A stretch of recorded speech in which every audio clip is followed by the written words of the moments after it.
We have about half an hour for Q&A. I have a few questions in my mind, but let's start with the audience. I want to give you as much time as possible. Mike, please.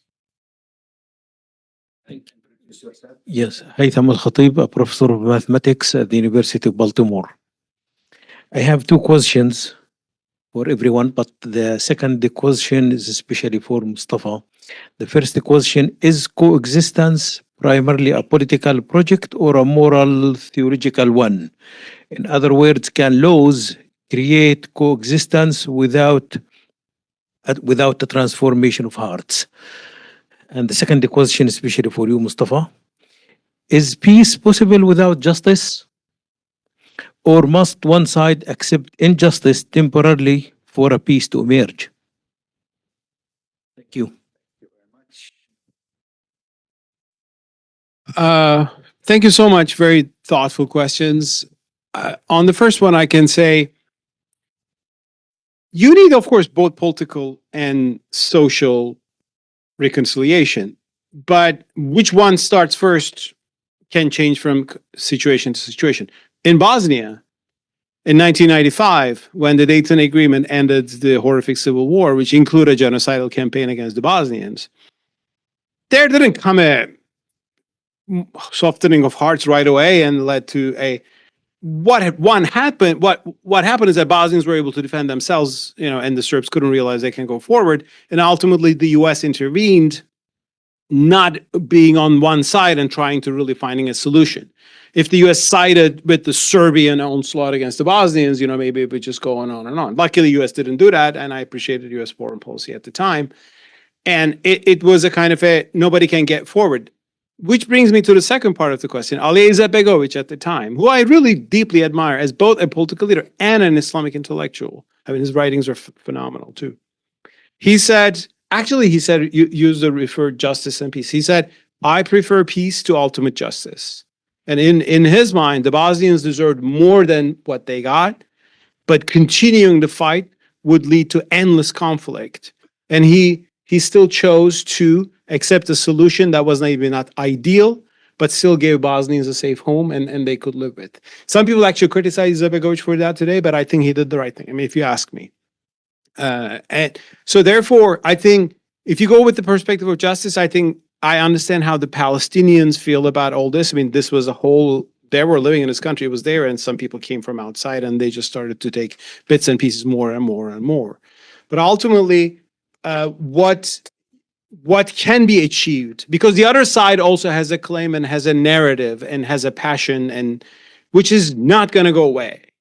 So therefore, I think it has a much stronger military. Yes, and they have and ultimately, history is made through some battles and wins. I mean, probably the Ottomans know this more than anyone else. I mean, well, for the Ottomans, Bosnia was ours, right? I mean, for 4 centuries. For the Greeks, actually, it's Turkish occupation, as Madara Kapia says that. I mean, so I understand how now Turks are happy that we have Hagia Sophia as a mosque again. And, well, ask the Greeks, they don't feel like that. That's why I actually suggested sharing Hagia Sophia, but nobody was interested in this kumbaya ideas in Turkey at the time.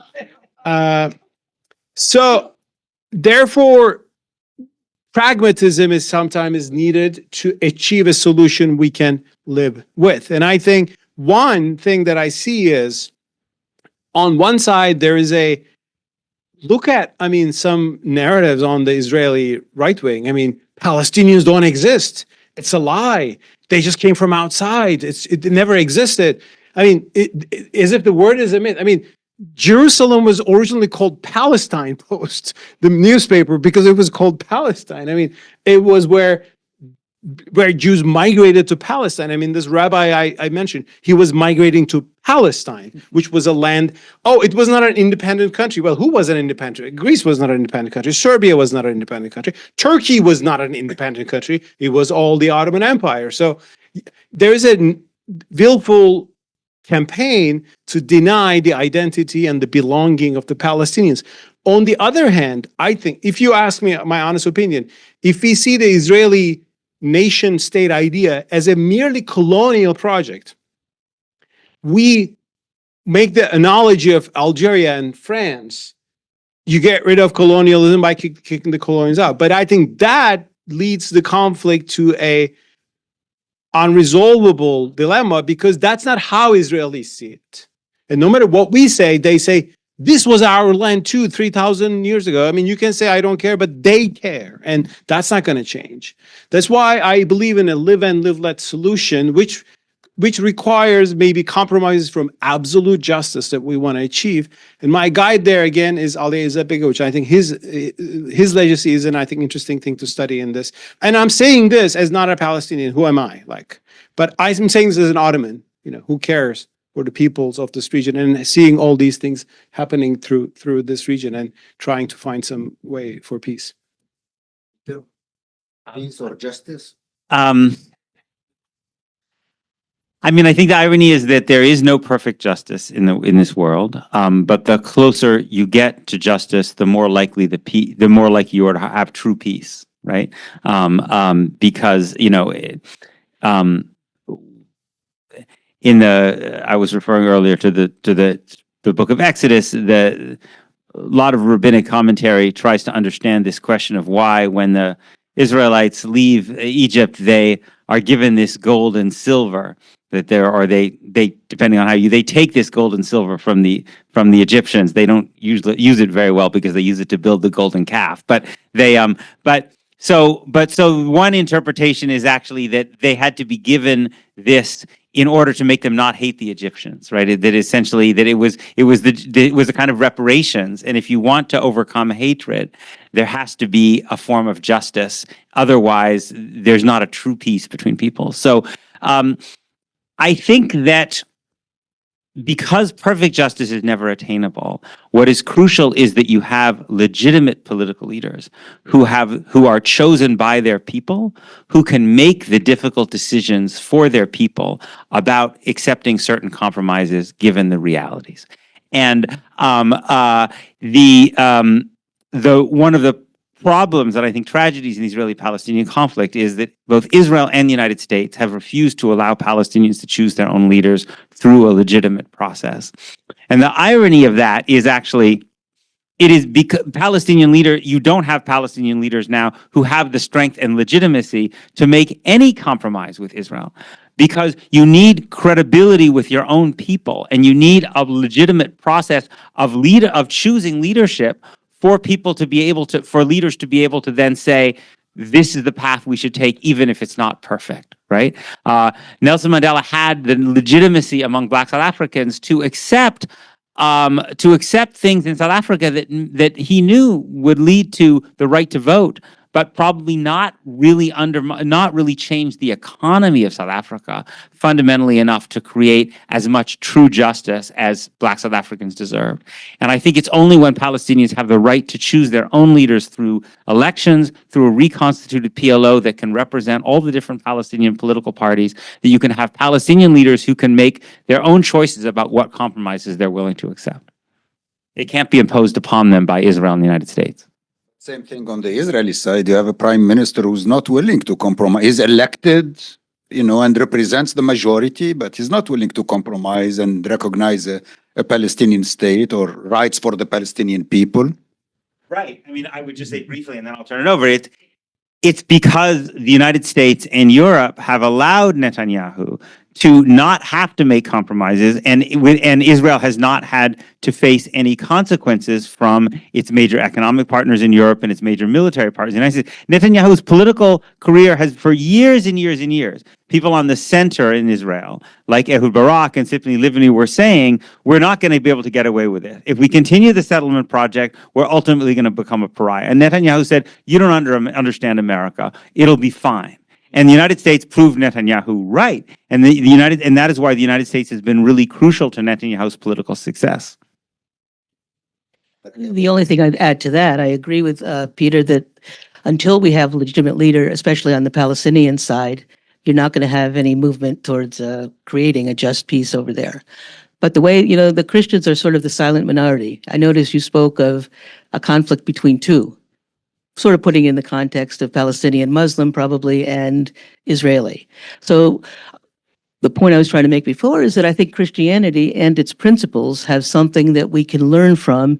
And sadly, we're seeing it both in the United States in how our administration acts now and how we act in supporting Israel, is that we've abandoned any sort of moral and ethical principles in our governing. And if we got back to that, then our governments would be working in a way that would help lead to a just peace. Instead of relying, to me, Netanyahu and Trump are two sides of the same coin. Both people, they're not really based on theology or ideology. It's mostly myself, which is as far from any sort of ethical and Christian principles as you can get. So if we can move away from that kind of thinking, And, then and government the can move in a Christians better are a direction. minority Mhm. in the Middle East, but they're a majority here. But unfortunately, it's the form of Christianity that has justified continuing in occupation, like I say, and working on principles. Actually, American Christianity is based on money, success, which is very far from what traditional Christianity actually offers. Other questions? Yes, please.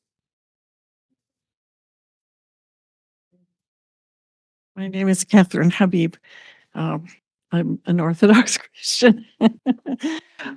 Peter, I just was meditating on your mentioning and description of how Jewish thought and Jewish engagement changed from an earlier period in American history on its civil rights movement, justice, and now has shifted, it seems, to defending an ethnocentric state, very conservative, hardline politics. What within the Jewish community or from outside of it, what do you think contributed most significantly to that shift? I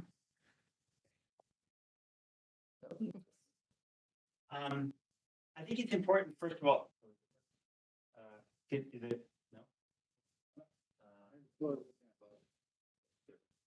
no? Is it working now? Yeah. I think it's important to distinguish what I would call the American Jewish organizational establishment from American Jews as a whole, right? American Jews as a whole, if you look at voting patterns, actually, are quite distinctive, right, in their willingness to stick with the Democratic Party, even as many other kind of white ethnic groups have actually gravitated towards the Republican Party. So there is, I think, still a fairly strong sense among ordinary American Jewish voters that that ethno-nationalism in the United States is actually very, very dangerous, right? The problem is that the most powerful American Jewish organizations, not all of them, but the most powerful ones, you know, AIPAC, the Anti-Defamation League, and others, redefined themselves. I mean, AIPAC became much more prominent. AIPAC was not a particularly prominent organization in the middle of the 20th century. In fact, the guy who ran AIPAC in the 1970s would like to joke that people were often confusing it with OPEC. Basically, he would say, "I represent AIPAC," and they would say, "OPEC? What?" So it was a fairly marginal organization. There are a number of things that happened basically starting in the late 60s and early 1970s, but briefly, the civil rights movement succeeded. And also American Jews did essentially move into first-class citizenship. So the project of American Jewish organizational life in 40s, 50s, 60s was largely completed, right? And also assimilation meant that American Jews, essentially many of the most progressive-minded American Jews, no longer needed to operate through Jewish organizations. If you wanted to fight for civil rights in the 1940s, if you're Jewish, you might feel more comfortable doing it in a Jewish organization because there was still greater social barriers. A generation or two later, Jews are just outside of these Jewish organizations. So who are the people who remain in these Jewish organizations? They are more tribal. And there's also a surge in American Jewish identification with Israel after the 1967 war, which is perceived as this near-death experience for Israel. Whether it was or not is a separate question.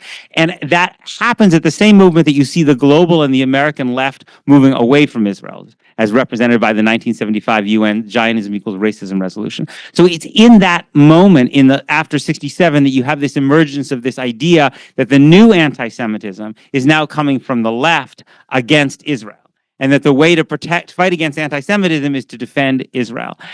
It's also really important to recognize that as these American Jewish organizations have many of them have lost their large donor base because American Jews have assimilated, they have become more and more beholden to small numbers of large donors, right? And so the American Jewish Organization has become a kind of oligarchy in the way that all of America has become an oligarchy, because that's where the money is, right? And so if you want to look at why American Jewish organizations are no longer committed as they once were to questions of economic justice, it's because they're funded by millionaires and billionaires, who of course don't care about economic justice, right? So unfortunately, these have been the trends that I think have led us to the point now where you can have the Anti-Defamation League basically setting up like a kind of watch monitor program on Zohran Mamdani, right? And not on Donald Trump, right? Even though Zohran Mamdani supports the idea that Zohran Mamdani is far less dangerous to Jews in the United States than Donald Trump is, because Mamdani is a believer in the principle of equality under the law for everybody, which is the principle that has actually under which Jews have flourished. And Donald Trump, in his own insane way, is part of a group of people who want to create a kind of white Christian nation in which everyone who's not a white, male, straight, native-born Christian is going to be basically told, you better be on your best behavior because you're not really fully American. And now, and then I'll stop. Now the mainstream Jewish organizations are realizing to their horror that this white Christian nationalism has huge amounts of anti-Semitism in it, right? Some of the anti-Semitism is pro-Israel, some of it is anti-Israel, right? But they foolishly thought that a movement that indulged anti-Muslim bigotry, anti-Black bigotry, anti-LGBT bigotry wouldn't get around to Jews. That is the most foolish thing you could possibly imagine. If you listen to Nick Fuentes, he says it very explicitly. He said, this is what I say to the Republicans. I say, you let me say anything I want about Muslims, and anything I want about Black people, and anything I want about LGBT people. So why can't I about Jews, right? And once you've accepted that Faustian bargain, you have no leg to stand on in terms of fighting against anti-Semitism. Yes, Khurram. For the benefit of people who are on Zoom. My question is, how do you foresee the conflict in the Holy Land influencing the 2026 midterm elections? Say it again. Say it again. How do you see the election in 2026? I was going to say, like the conflict that's happening in Israel-Palestine, how do you foresee that influencing the elections and the midterm elections The here? midterm elections. Yeah, I'll start from Peter's the expert, but I'll start. Yeah, a little bit of political bloodline. I'm kind of hopeful that, I mean, obviously we're seeing a change, right? When you can have a Marjorie Taylor Greene who speaks out on the conservative side and the left, and the election of Mamdani and other things that are taking place that obviously. In fact, I remember when in the Democratic primary or the Democratic convention, when Harris didn't speak or didn't allow the Palestinian speaker, I understood right away she is not going to win this election. Yeah. So obviously, and people didn't want to recognize that at the time. So I think obviously the Israel-Palestine conflict weighs on the hearts of a lot of people, weighs in their decision making. So I think it's going to be a big factor, and I hope for a movement to good for everyone. Yes. Mustafa? I mean, I'm in the US in the past 7-8 years. I'm still discovering this fascinating country. I wasn't expecting this when I came. I was getting a little bit, wild ride.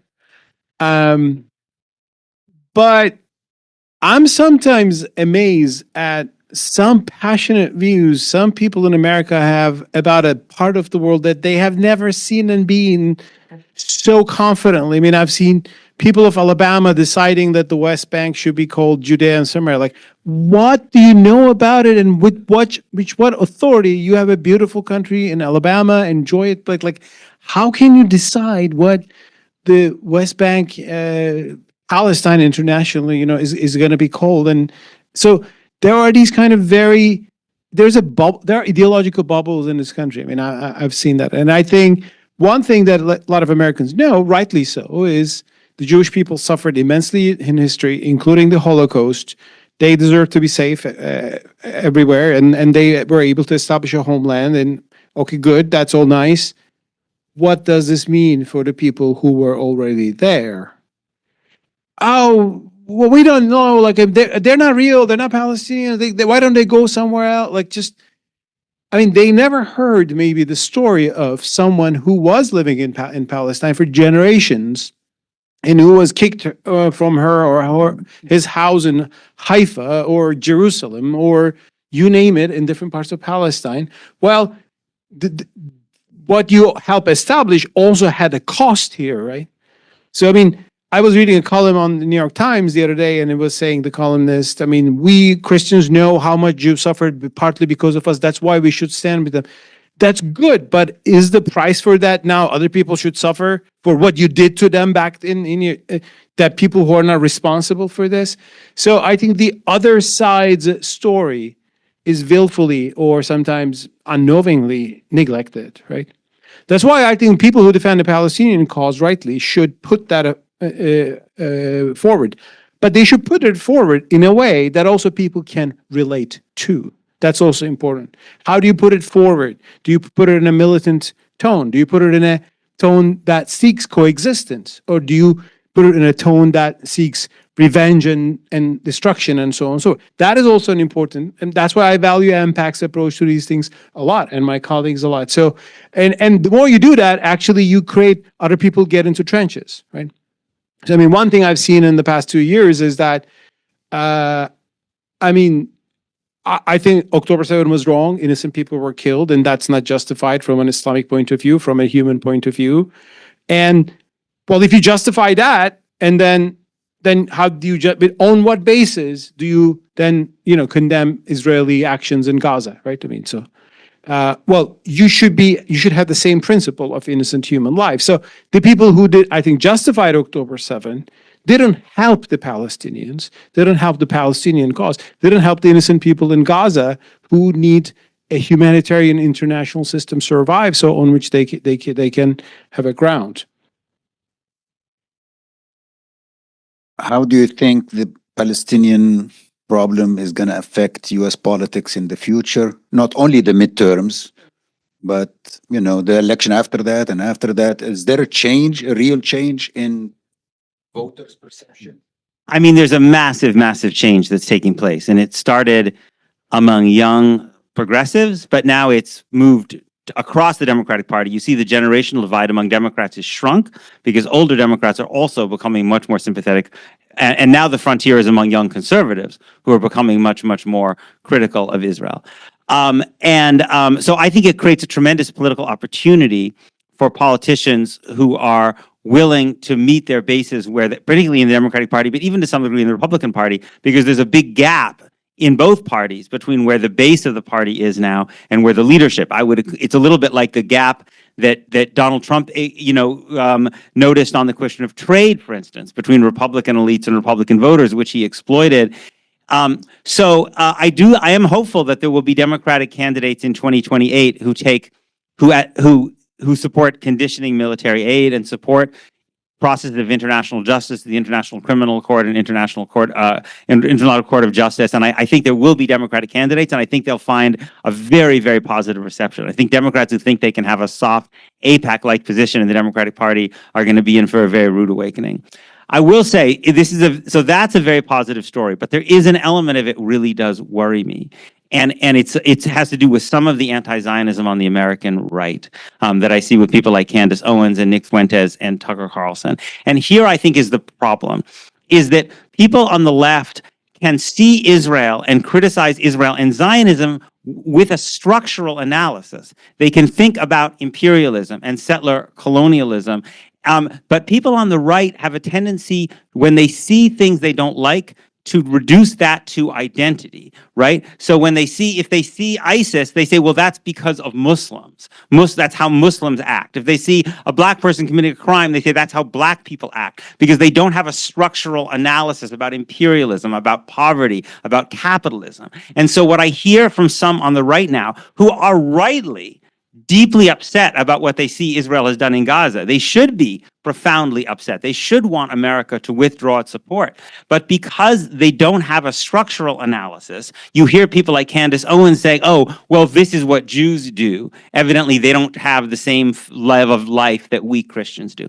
That, it seems to me, really worrying. And it's very tricky because if you want to make policy change in the United States, you have to have bipartisan support, right? It's not only going to happen with Democrats, but I think people who believe in the principle of equality and who support who oppose all forms of bigotry are going to have difficult decisions to make about how they engage with the kind of anti-Zionism which is emerging on the right, which does, far more than the anti-Zionism on the left, have some anti-Semitic elements in it. Okay, we have 7 minutes left. Maybe we can take both questions at the same time and then conclude. Yes, please go ahead and then. Given the given the title of the program, Muslim, Christian, Jewish approaches to peace, maybe an outsider could look at that and say, Ismail Kush, I'm a journalist. Some could ask or wonder how different is that, say, from the Abrahamic Accords? If so, how would you make that distinction? Question? Okay, I was interested in discussing more the divisions that we're seeing on the Christian right and the new anti-Zionist forces coming out of Tucker Carlson, et cetera. Is that making a dent in the Christian Zionist movement? Are there many Christian Zionists who are rethinking their support for Israel, et cetera? Or, where does this all stand? Very good question. Yes. Yeah, I mean, there's been some changes, both in the sense of, in a political sense, people like a Marjorie Taylor Greene leaving, but also you're beginning to see some Christian groups rising up now who are challenging their evangelical brothers and sisters. For example, in Chicago, there was a Churches at the Crossroads conference, 800 people, sponsored by Telos Group, and they're reaching out particularly, just like the Israeli lobby has been targeting evangelicals because the weakened support, but Christians are reaching out to their Christian brothers and sisters and trying to get them to see that how can the precepts of your Christianity justify what's going on. And I just want to one other thing. I share some of Peter's concerns when it comes to the anti-Semitic overtones of the right. And I think that was actually a great caution that I had even taking part in that interview. You know, what was the angle going to be? I'm not here to justify Tucker, but I think what he has been talking about lately is getting away from that idea of tribalism and blood guilt and talking about if you really are truly a Christian, and if that inspires your political views as well, you look at the individual and you look at equal rights, and so there should be no room for anti-Semitism in that. And I hope that we can move in that direction. Yeah. What do you think about the Abrahamic Accords? I don't know if I can really answer to that. I don't know that that was inspired by the Abrahamic faith. I guess that's all I'll say. Good. That's it. On this essentialization approach, I think some Jewish people are enjoying their nationalism, maybe first time in 2,000 years, and they seem too excited about it. But it's a dark road. I mean, Leibowitz was right to warn them. I think right after the '67 expansion, saying that this is a dark road. That he warned Israelis about the curse of dominating another people. Right, that will be bad for your own soul as well. It's been terrible for the Serbians, my people, Turks. I mean, terrible things Turkish people have done to some groups in history out of nationalism, right? I mean, and I think we were better, before that nationalist zeal, or when we can tame it. And of course, nationalism maybe never go away, but there are civic, humane versions of it versus fascist versions of it, right? I mean, so there's a drive towards that, and this can happen in any people. So that's the thing. It's not an essentialistic thing. I mean, look at who isn't. And Jews maybe never had this problem for 2,000 years because they never had a state. And that's why they were, as minorities, hoping for liberal reforms, especially in the past couple of centuries. But this is a different road that some people in Israel or some of their supporters may have entered. Now, on the Abraham Accords, I think there's nothing wrong with the vision of Israel peacefully integrating in the region and making trade and diplomatic relations with all countries. The problem there was it didn't offer anything to the Palestinian. The elephant in the room is the Palestinian question. I mean, Israel making peace with a third Arab country, Morocco, fine, no problem. But Israel is not war with Morocco either. It's not occupying Morocco either. What do you do with the Palestinians who are under occupation at least since 1967?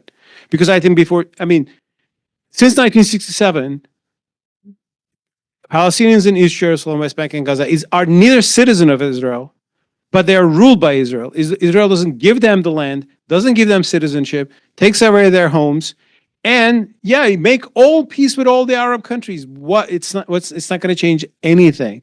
Therefore, I think the flaw in Abrahamic Accords, which theologically or diplomatically is nice, but it's kind of assumed that this question will die out in itself. Then it didn't. And I think one thing Israeli people should understand, at least who support the status quo, is that there's no peace for them out of this as well.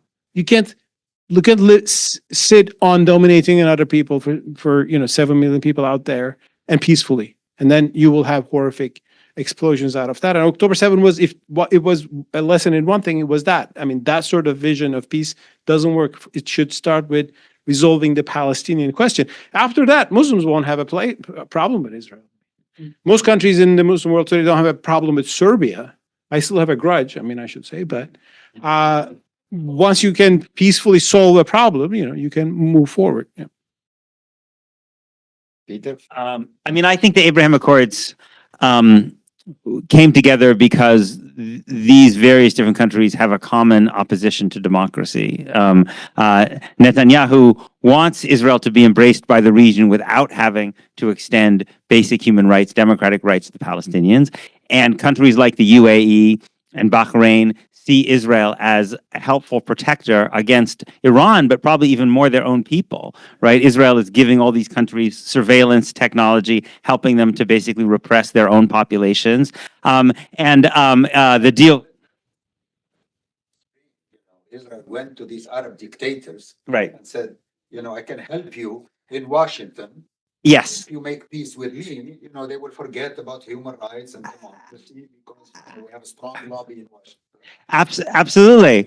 Right. And Morocco turns a blind eye to the Palestinians, and America and everyone else turns a blind eye to Western Sahara. I think it's actually, and Dana, the Palestinian political scientist, American political scientist, Dana Al-Kurd, has done some really interesting polling data on this. She's arguing actually the Abraham Accords are going to be very bad for interreligious tolerance because it's associating the idea of religious tolerance with oppression, basically, both oppression both oppression in the Arab world and oppression in Israel. We've seen that Israel remains deeply, deeply unpopular in Arab and Muslim countries for very understandable reasons, given what it's due to the Palestinians. So it seems to me that it goes back to the centrality of the rights and dignity of the individual, that the road to interreligious tolerance goes through the rights of the individual, and to try to build a kind of an edifice of interreligious harmony and tolerance on the backbone of the crushing of the rights of the individual actually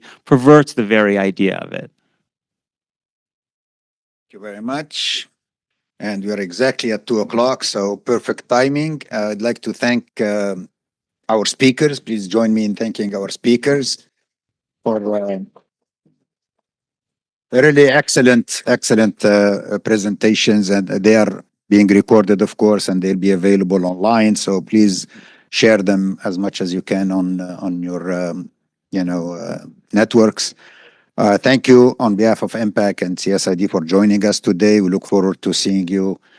Happy Ramadan to those of you who will be celebrating tomorrow, inshallah. May Allah accept your fasting, and pray for peace. Pray for peace here in America, in the Middle East, and everywhere else. And inshallah, we'll see you at our next World Policy Forum. Thank you very much.